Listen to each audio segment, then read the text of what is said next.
Today, Google released ImageFX. It is a new AI image generation tool powered by Imagen 2, Google DeepMind's latest text-to-image model. They also show us a prompt interface featuring expressive chips that let users quickly experiment with adjacent dimensions of your creation and ideas.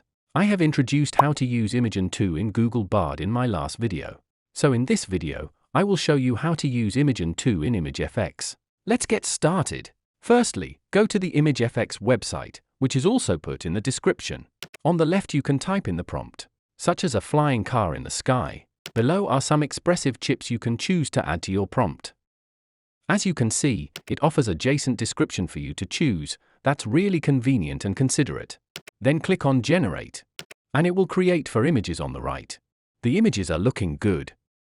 ImageFX follows the prompt guidance well.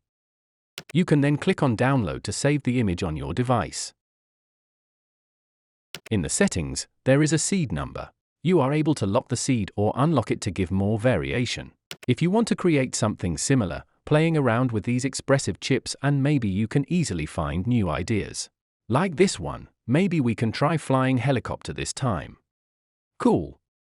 It really follows the prompt well and generate a helicopter in the city. If you have no idea what to generate, clicking on the random button will automatically create images with random prompt, such as this one. The images are looking amazing. Besides that, you can also generate words correctly in ImageFX. Take a look at this example. I use it to write happy holidays in a board, and it really generates an image with the correct words. That's amazing. So basically that's how to use ImageFX. Feel free to play around with it yourself. If you ask me if it has any limits, I would say it doesn't provide tools to upscale and enhance the images. If you zoom in to look at the details, they are not really perfect, but we can use softwares like HitPaw Photo AI to enhance the image to ultra high quality. I will also put the tool link in the description. All you need to do is import the image.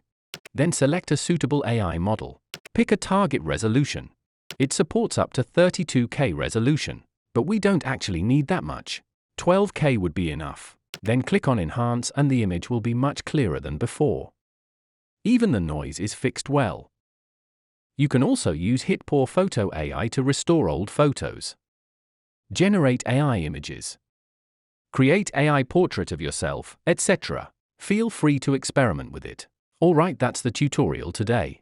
If you find this video helpful, please give me a like and subscribe to my channel for latest AI tools and tips updates. Many thanks for watching.